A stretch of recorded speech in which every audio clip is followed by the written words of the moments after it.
ಹೇಳ್ತಾ ಇದ್ದೀರಾ ನಾವು 2,000 ರೂಪಾಯಿ ಕೊಟ್ರೆ ಆ ದಲಿತರ ಕುಟುಂಬಕ್ಕೆ ಹೋಗ್ತೈತೆ ಅನ್ನೋ ಚಂದ್ರಪ್ಪ ಚಂದ್ರಪ್ಪ ಚಂದ್ರಪ್ಪ ಚಂದ್ರಪ್ಪ ಕೂತ್ಕೊಳ್ಳಿ ಸರ್. ಈಗ ದಲಿತರ ನೀವು ಈ ಹಣನ ದುರುಪಯೋಗ ಮಾಡಿದೀರಾ ಅಂತ ನಾವು ಆಪಾದನೆ ಮಾಡಿದಿರಿ. ಆಯ್ತು, ನೀವು ಅದಕ್ಕೆ ಕ್ಲಾರಿಫಿಕೇಶನ್ ಕೊಟ್ಟಿದ್ರಾ? ಇಲ್ಲ, ನಾವು ಹಣನ ದಲಿತರಿಗೆ 2,000 ರೂಪಾಯಿ ಏನ್ ಕೊಟ್ರಿ, ಅಲ್ಲಿ ಒಕ್ಕಲಿಗರಿಗೂ 2,000 ಕೊಟ್ಟಿದ್ರಿ, ದಲಿತರಿಗೂ 2,000 ಕೊಟ್ಟಿದ್ರಿ ಅಂತ ಏನೋ ಸಬೂಬ್ ಹೇಳ್ತೀರಾ. ನೀವು ಐಬಿಗಳಿಗೆಲ್ಲ ಹೆಂಗೆ ದುಡ್ಡು ಹೋಗ್ತೈತಿದ್ದು? ದಲಿತರಣ ಏನ್ ದಲಿತರ ಐಬಿನಲ್ಲಿ ಕುತ್ಕೊಂತಾರೆ ಯಾರನ? ದಾಖಲೆ ಕೊಡ್ಲಾ ನಾನು? ಐಬಿಗಳು ಕೊಟ್ಟಿದ್ದೀರಾ, ಹುಲಿಗಳಿಗೆ ಕೊಟ್ಟಿದ್ದೀರಾ. ಏನ್ ಹುಲಿಗಳಲ್ಲಿ ಎಸ್ಸಿ ಒಕ್ಕಲಿಗರು ಲಿಂಗಾಯತರು ಹುಲಿಗಳು ಹಿಡ್ಕೊಂಡ್ ಬಂದಿದ್ದೀರಾ ಯಾರನ? ಹೆಂಗ್ ಕೊಡ್ತೀರಾ ಮಾದೇವಪ್ಪನವ್ರೆ? ನಿಮ್ ಆತ್ಮಸಾಕ್ಷಿ ಹೊತ್ಕೊಂಡ್ ಹೇಳಿ.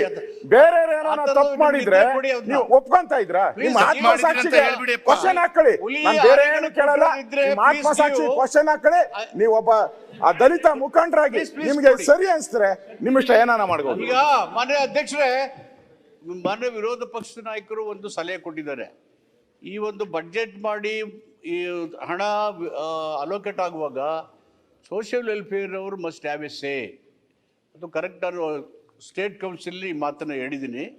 ನೀವು ಬಡ್ಜೆಟ್ ಮಾಡುವಾಗ, ಬೇರೆ ಬೇರೆ ಇಲಾಖೆ ಮಾಡುವಾಗ ನೀವು ಏನು ಪ್ರೋಗ್ರಾಮ್ ಮಾಡ್ತೀರಿ, ಎಷ್ಟು ಜನಸಂಖ್ಯೆ ಇದೆ, ಅದನ್ನು ನೋಡಿ ನಮಗೆ ಇನ್ವಾಲ್ವ್ ಮಾಡಿ ಮಾಡಬೇಕು ಅಂತ ಹೇಳಿದ್ರಿ. Yes given a very good suggestion. I also told in the Nemiraj ಪ್ರತಿಯೊಂದು ಏನ್ ಮಾತಾಡ್ತೀರಾ? ಸಜೆಷನ್ ಕೊಡ್ಲಿಕ್ಕಿಲ್ಲ, ಹೇಳಲಿಕ್ಕಿಲ್ಲ, ಉತ್ತರ ಕೊಡ್ಲಿಕ್ಕಿಲ್ಲ. ನಾನು yes given a good suggestion. ನಾವು ಅದನ್ನು ಚರ್ಚೆ ಮಾಡಿದ್ದೀವಿ. ಫೈನಾನ್ಸ್ ಅವ್ರಿಗೆ ಹೇಳಿದ್ದೀನಿ, ಮುಖ್ಯಮಂತ್ರಿಗಳ ಗಮನಕ್ಕೂ ತಂದು ಮೊನ್ನೆ ನಡೆದಂಥ ಸ್ಟೇಟ್ ಕೌನ್ಸಿಲಲ್ಲಿ. ಅದು ಆ ಥರ ಆದಾಗ ಹೆಚ್ಚು ಪರಿಣಾಮಕಾರಿ ಆಗುತ್ತೆ.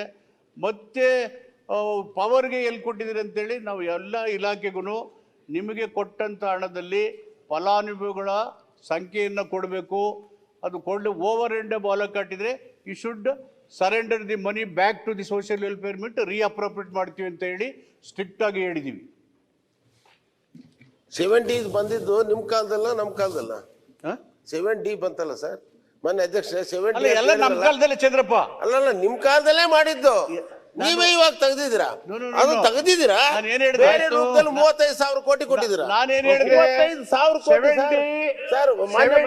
ಅಲ್ಲ, ಒಂದ್ ನಿಮಿಷ ಇರಪ್ಪ. ಬಿಜೆಪಿ ಕಾಲದಲ್ಲಿ 8,000 ಕೋಟಿ ಕೊಟ್ಟಿದ್ದಾರೆ, ನಿಜ ಸರ್. ನಾನು ಹೇಳಿದ್ದು ಕಾಂಗ್ರೆಸ್ ಕಾಲದಲ್ಲೂ ಆಯ್ತದ.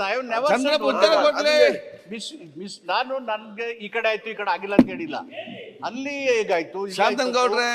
7D ದುರುಪಯೋಗ ಆಗುತ್ತೆ ಅಂತ ಹೇಳಿ ಆ ಕಡೆ ಇದ್ದಾಗ 8,000 ಮಾಡಿದ್ರೆ ಈ ಕಡೆನೂ ಆಗಿದೆ. ವಿ ರಿಮೂವ್ಡ್ ಅಂತ ಹೇಳಿದೀನಿ. Okay, we removed 7D.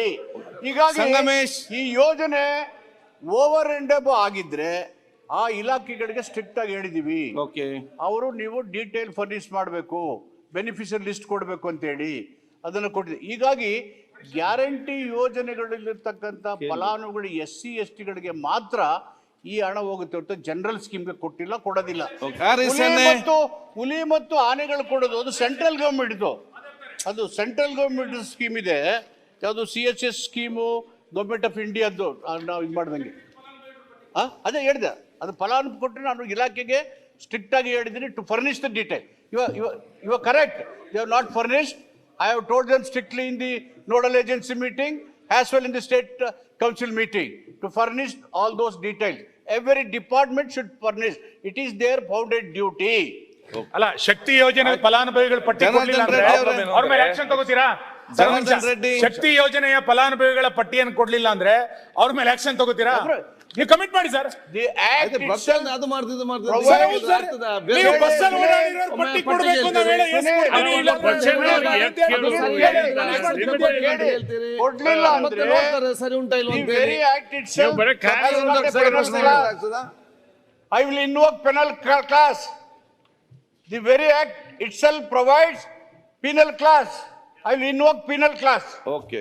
ಅಲ್ಲ, ಮಹಾದೇವಪ್ಪನವರು ಡಾಕ್ಟರ್ HC ಮಹಾದೇವಪ್ಪನವರು. ಓಕೆ, ಡಾಕ್ಟರ್ HC ಮಹಾದೇವಪ್ಪ ಅವರು ಇವತ್ತು ಅಡ್ವೊಕೇಟ್ ಆಗಿ ಕೆಲಸ ಮಾಡ್ತಾರೆ. Okay, but you are advocating a wrong cause. ಈಗ ಜನಾರ್ದನ್ ರೆಡ್ಡಿ ಅವರೇ, ನಿಮ್ಮ ಆತ್ಮಸಾಕ್ಷಿ ಒಪ್ಪದೇ ಇರೋ ಕೆಲಸನ ಅಡ್ವೊಕೇಟ್ ಮಾಡ್ತಾ ಇದ್ದೀರಾ.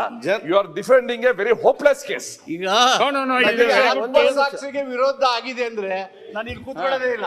ಓಕೆ ನಾನು ಕೇಳಿದ್ದೇನೆ ಸರ್, ಈಗ ಹಿರಿಯ ಸಚಿವರಿದ್ದಾರೆ, ಇವತ್ತು ಹಾಸ್ಟೆಲ್ ಹುಡುಗರಿಗೆ ಅವ್ರಿಗೆ ಊಟ ತಿಂಡಿಗೆ ದುಡ್ಡು ಕೊಡಕ್ಕೆ ಇವ್ರ ಹತ್ರ ಇಲ್ಲ ಸರ್. ಓಕೆ 42,000 ಕೋಟಿ ಕೊಟ್ಟಿದೀವಿ ಅಂತ ಹೇಳ್ತಾರೆ. ಅವರು 3 ತಿಂಗಳಾದ್ರೂ 4 ತಿಂಗಳಾದ್ರೂ ಅವ್ರಿಗೆ ಹಾಸ್ಟೆಲ್ ಬಿಲ್ ಕೊಡಕ್ಕಾಗಿಲ್ಲ, ತರಕಾರಿ ತರಕ್ ದುಡ್ಡಿಲ್ಲ ಸರ್. ಅದು ನೋಡಿ ಏನಂತ ಹೇಳಿ ಸಚಿವರೇ. ಏನ್ ಹೇಳ್ತೀನಿ, 42,000 ಕೋಟಿ ಹೆಸರಿಗೆ ಹೇಳೋದು, ಆ ಮಕ್ಕಳಿಗೆ ಊಟಕ್ಕೆ ಹಾಕಲ್ದಂತ ಪರಿಸ್ಥಿತಿ ಬಂದ್ರೆ ಪ್ರಶ್ನೆ ಕರೆಕ್ಟ್ ಇದೆ, ಜವಾಬ್ದಾರಿ ಯಾರು? ಪ್ರಶ್ನೆ ಸರಿದ ಕೇಳುವ ಏನಂತೀರಿ? ಚಂದ್ರಪ್ಪಂದು ಕಾಳಜಿ ಇದೆ, ಈಸ್ ಹೈಲಿ ಕಮಿಟೆಡ್. ಓಕೆ, ನಮ್ಮ ಜೊತೆಗೆ ಇದ್ರು, ಕಮಿಟಿಲಿ ಹೆಚ್ಚು ಪರಿಣಾಮಕಾರಿಯಾಗಿ ಅವರು ಕೆಲಸ ಮಾಡಿದ್ದಾರೆ. ಅವ್ರ ಕಾಳಜಿ ಏನಿದೆ, take out all this 42,000 crores, operate through single window agency. In 10-15 years of time ನಾವು ಪಾವರ್ಟಿ ಎಲಿನೇಟ್ ಮಾಡಿ ಇವರಿಗೆಲ್ಲ ಶಕ್ತಿ ತುಂಬೋದು ಅನ್ನೋದು ಅವರ ಮನಸ್ಸಿನ ಅಂತರಾಳದ ಕಮಿಟೆಡ್ ಫೀಲಿಂಗ್ಸ್. ಸೋ ಮಚ್ ನಮ್ಗೆಲ್ಲರೂ ಅದೇ ಇದೆ. ಬಟ್ ಬೇರೆ ಬೇರೆ ಇಲಾಖೆ ಅಂತಕ್ಕಂಥ ಯೋಜನೆಗಳು ನಡಿಬೇಕಲ್ಲ, ಇದನ್ನು ಗಮನದಲ್ಲಿ ಇಟ್ಕೊಂಡು ಆ ಇಲಾಖೆಗಳು ನಡಿಬೇಕು. ಇಲ್ಲಿ ಕೆಲಸ ಮಾಡಬೇಕು. ತೀರಾ ಕೊಡಕ್ಕಾಗಲ್ಲ, ಊಟ ಆ ಥರ ಪರಿಸ್ಥಿತಿ ಇಲ್ಲ. But you should take this money, use it properly and see that the people are strengthen. Basavaraj Shivagang ಆಯ್ತಲ್ಲ. ಶಾಂತನ್ ಗೌಡ, ಜನಾರ್ದನ್ ರೆಡ್ಡಿ ಅವರೇ, ಮಂತ್ರಿ ಇಲ್ಲ ಬಂದು ಕೊಡ್ತಾ ಅಂತ ಹೇಳಿದ. ಸಭಾಧ್ಯಕ್ಷರೇ, 1992ನೇ ಪ್ರಶ್ನೆಯನ್ನ ಮೊನ್ನೆ ಮಹಿಳಾ ಮತ್ತು ಮಕ್ಕಳ ಅಭಿವೃದ್ಧಿ, ವಿಕಲಚೇತನ ಮತ್ತು ಹಿರಿಯ ನಾಗರಿಕ ಸಬಲೀಕರಣ ಸಚಿವರನ್ನ ಕೇಳಬಯಸ್ತೇನೆ.